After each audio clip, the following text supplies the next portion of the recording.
ତ ଏବେ ନା କାମରୁ ମୁକ୍ତ କାହିଁକିନା ବୋଉ ଘରକୁ ପଳେଇ ଆସିଲା। ତ 90 ଡେ ଚ୍ୟାଲେଞ୍ଜ ଭିଡ଼ିଓର ନା ଆଜି ମୋର ନା 52 ଦିନ ହେଇଗଲା, ମାନେ 52। ତ ଆଜି ସକାଳୁ ସକାଳୁ ଉଠିଲା ନା, ଆରେ ଏଟା କିଏ ହାଫ୍ ଗଞ୍ଜି ପିନ୍ଧି ଠିଆ ହେଇଯାଇଛି ଏଠି। ତ ସେ ଯିଏ ହେଇଥାଉ ମୋର ଯାଉଛି ଏବେ ସିଧା, କାହିଁକି ନା ଜଳଖିଆ ଖାଇବାକୁ। ଆଉ ସିଧା ଯିବି ମାନେ କ'ଣ କୁଆଡ଼େ ପଳେଇବି ନା କ'ଣ, ସିଧା ଯାଉଛି। ତ ସାଙ୍ଗେ ସାଙ୍ଗେ ମୁଁ ଗଲି, ତ ସେଠି ଖାଇବା ପିଇବା ସରିଗଲା।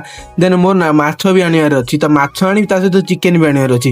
କାହିଁକିନା ବାପାଙ୍କୁ ନା ଚିକେନ୍ ଏତେ ବି ପସନ୍ଦ ନୁହଁ, ସେଥିପାଇଁ ବାପା ଚିକେନ୍ ଖାଇବେନି, ବାପାଙ୍କ ପାଇଁ ମାଛ ହବ। ତ ମୁଁ ସେଠି ଯାଇ ମାଛ ନେଇ ଆସିଥିଲି, ଆଉ ଚିକେନ୍ ଆଣିବାକୁ ନା ମୁଁ ଭୁଲିଗଲି। ଏତିକି କଥା ଭୁଲି ଯାଉଛି, ଆଉ ପାଠ ପଢ଼ୁଛି କ'ଣ ମନେ ରହିଥିବ, ତମେ ସେ ଭାବି ପାରିଥିବ।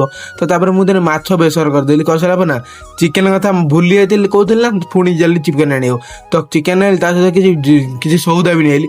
ତାପରେ ସେଠି ଗଲି, ତାପରେ ଚିକେନ୍ କଟା ହେଉଥିଲା, ତାପରେ ଚିକେନ୍ କଟା ସେଠୁ ହେଇଗଲା। ତାପରେ ମୁଁ ଦିନ ନେଇ ଘରକୁ ପଳେଇ ଆସିଲି। ତ ଚିକେନ୍ଟା ହିଁ ତ ଯେହେତୁ ଏବେ ବୋଉ ନାହିଁ, ମୋତେ ହିଁ ରାନ୍ଧିବାକୁ ପଡ଼ିବ। ତାପରେ ହଁ ବୋଉ ନାହିଁ ଏବେ ଆସୁଛି, ତ ଆଜିଠାରୁ ନା କାମରୁ ମୁକ୍ତ। ତାପରେ ଦିନ ଚିକେନ୍ କଷା ମୋର ଯେମିତି ରେଡ଼ି ହେଇଯାଉଛି, ବୋଉ ଆସିକି ପହଞ୍ଚିଲା। ତ ମୋର ତ ଖୁସି ପୁରା ଡବଲ ହେଇଗଲା, କାହିଁକିନା ମୋତେ ଆଉ କାମ କରିବାକୁ ପଡ଼ିବନି। ତ ବୋଉ ତା ଦେହରେ ପୁଣି ଲସି ଆଣିଥିଲା, ତ ଲସି ଦେଖିଲେ ତ ମନ ଉଚ୍ଛନ୍ନ, ଆଉ ପିଇବି ନା ପିଇବିନି, ପିଇବି ନା। ଆଉ ତ ଦିନ ମୁଁ ତାକୁ ପିଇଦେଲି।